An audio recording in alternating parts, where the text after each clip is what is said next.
السلام علیکم ورحمۃ اللہ وبرکاتہ۔ الحمد للہ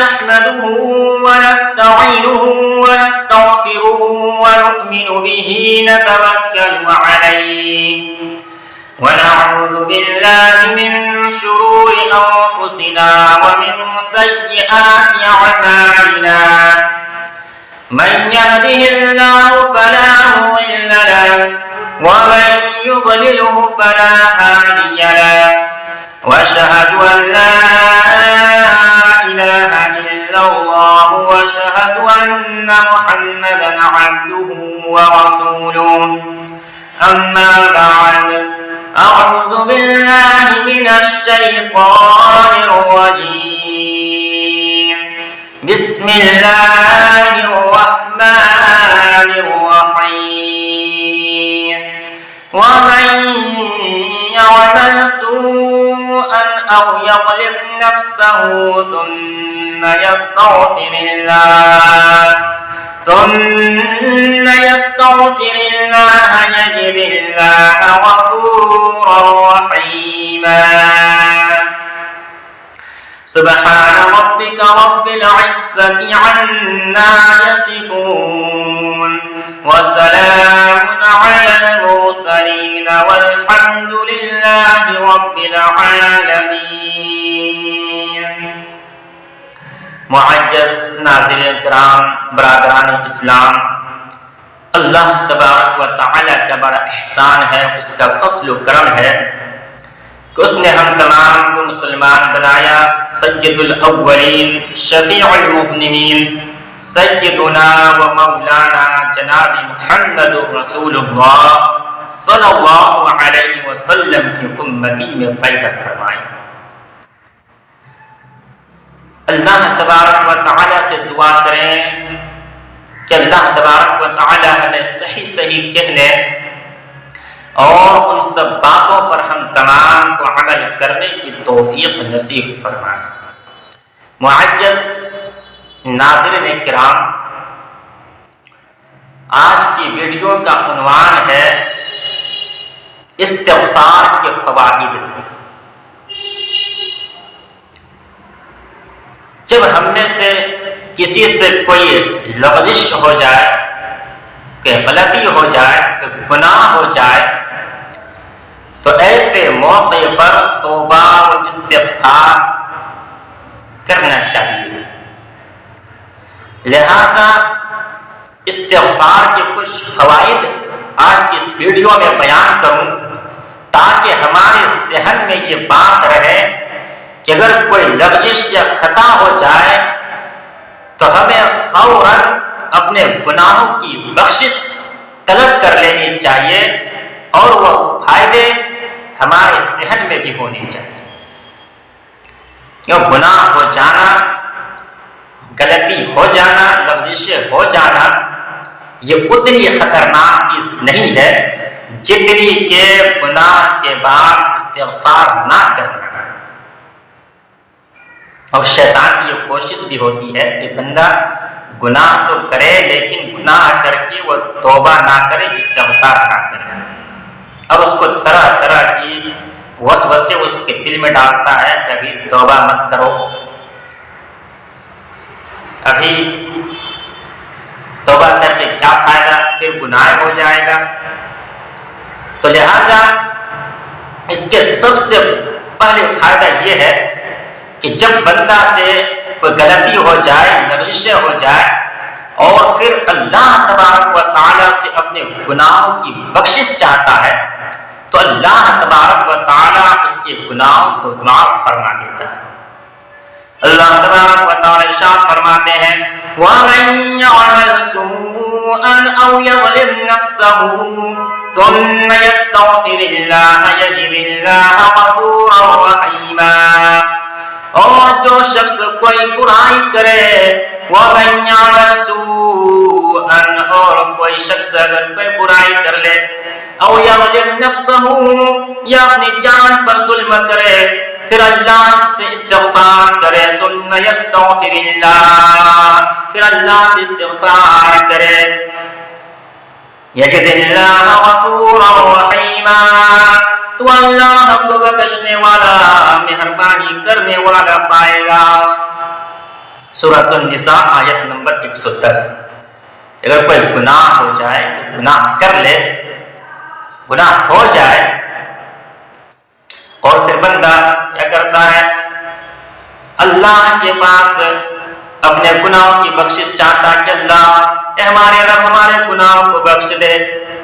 اللہ فائدہ کیا کہ اللہ تبارک و تعالیٰ فرماتے ہیں یجد اللہ غفورا رحیما، کہ اللہ کو مغفرت کرنے والا، بڑی مہربانی کرنے والا پائے گا۔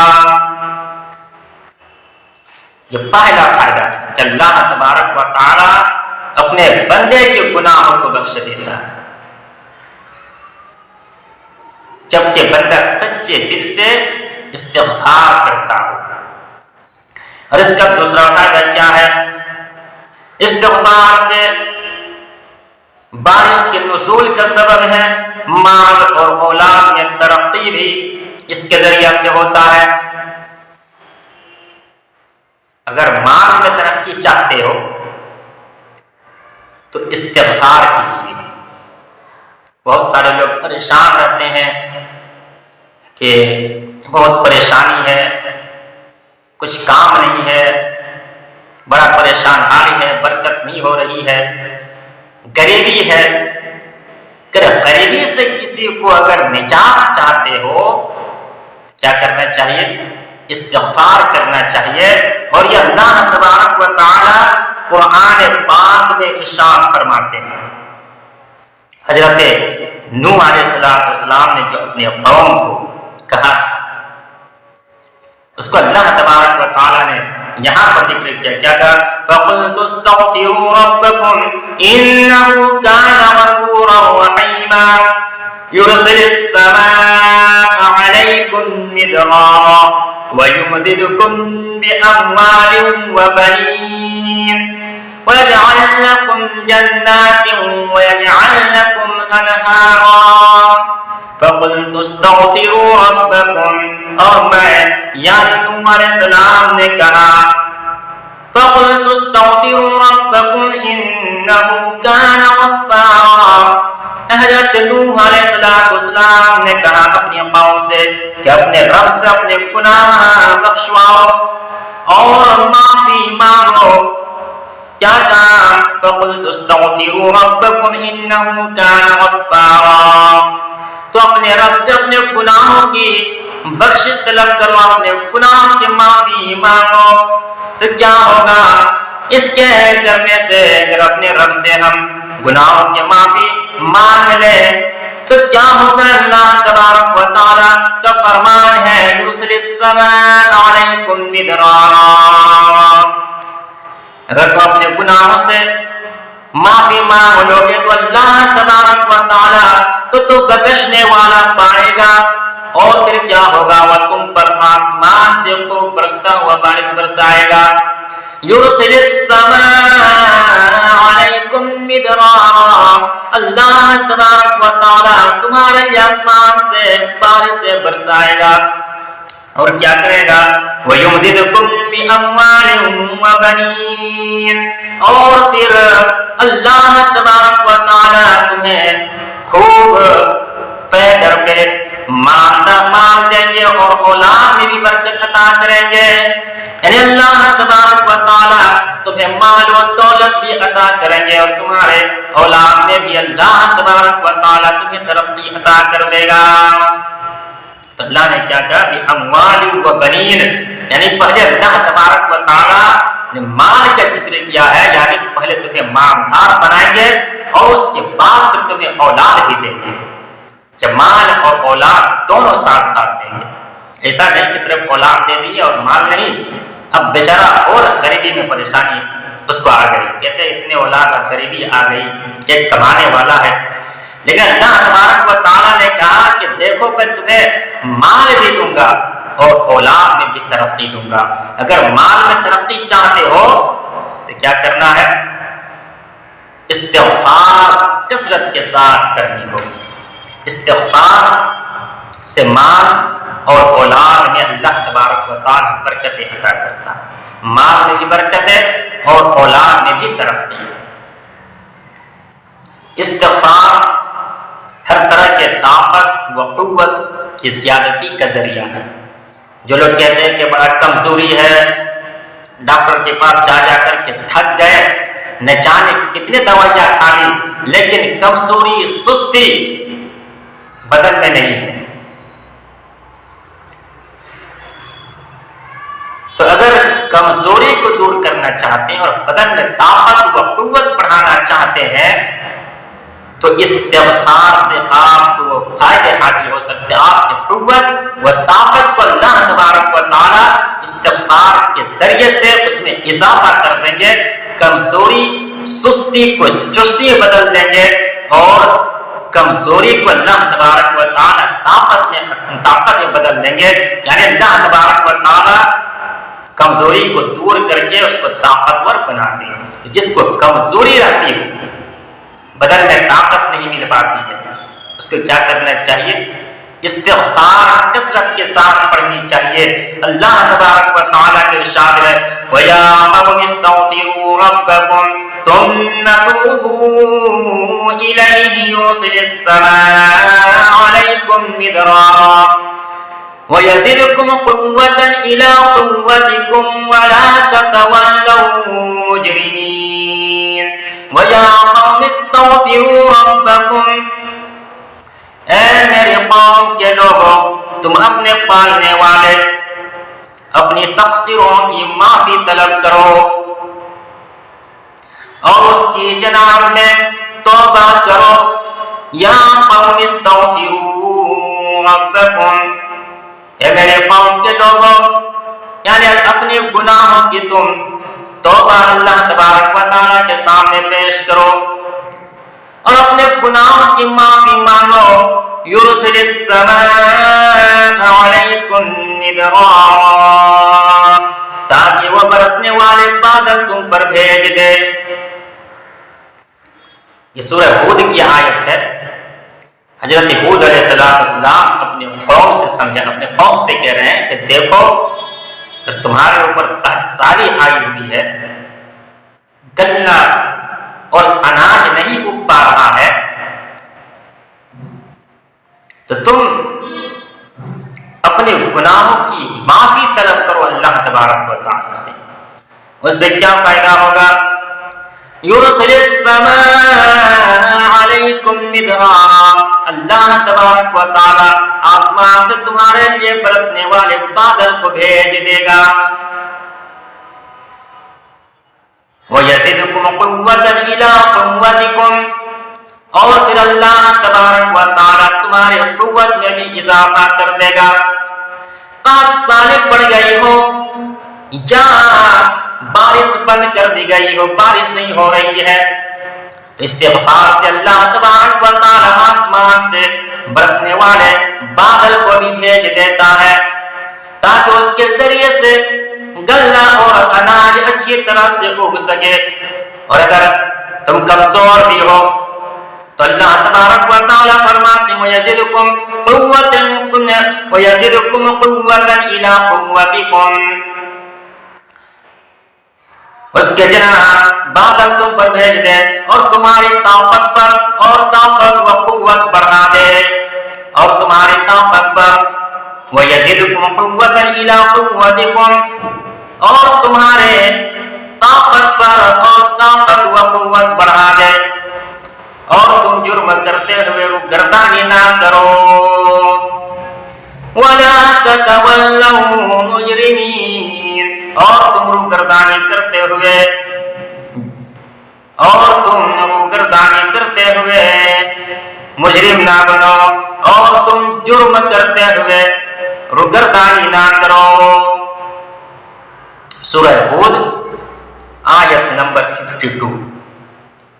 اور استغفار سامان زندگی کا سبب ہے۔ استغفار کے فائدہ کیا ہے کہ سامان زندگی کا سبب ہے۔ وَاسْتَغْفِرُوا رَبَّكُمْ ثُمَّ تُوبُوا إِلَيْهِ يُمَتِّعْكُمْ مَتَاعًا حَسَنًا متاعا حسنا إلى أجل مسمى ويؤتي كل ذي فضل فضلا. اور یہ کہ تم لوگ اپنے گناہ اپنے رب سے معاف کرواؤ، پھر اسی کی طرف متوجہ رہو، اور وہ تم کو وقت مقررہ تک اچھا سامان زندگی دے گا، اور ہر زیادہ عمل کرنے والے کو زیادہ ثواب دے گا. استغفار کرنے کے فائدے کیا ہو گئے؟ سامان زندگی کا سبب زندگی گزارنے کا راستہ اللہ تبارک و تعالی تمہیں عطا کرے گا استغفار کرنے سے. سورہ ہود آیت نمبر 3. استغفار کے فائدے کیا ہے؟ استغفار بندے کے دنیاوی و اخروی عذاب سے بچاؤ کا ذریعہ ہے. اگر اس دنیا پر بھی کوئی عذاب آنے والی ہوتی ہے تو بندہ جو اللہ تبارک و تعالیٰ سے استغفار کر رہا ہوتا ہے تو اللہ تبارک و تعالیٰ اس کو اس عذاب میں مبتلا نہیں کرتا ہے. اللہ تبارک و تعالیٰ اس دنیا میں بھی اس کو عذاب نہیں دیتا ہے، اور استغفار کرنے کے لیے آخرت میں بھی اس کی نجات کا ذریعہ ہے.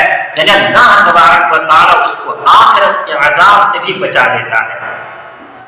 اللہ تبارک و تعالیٰ فرماتے ہیں وَمَا كَانَ اللَّهُ لِيُعَذِّبَهُمْ وَأَنْتَ فِيهِمْ وَمَا كَانَ اللَّهُ مُعَذِّبَهُمْ وَهُمْ يَسْتَغْفِرُونَ.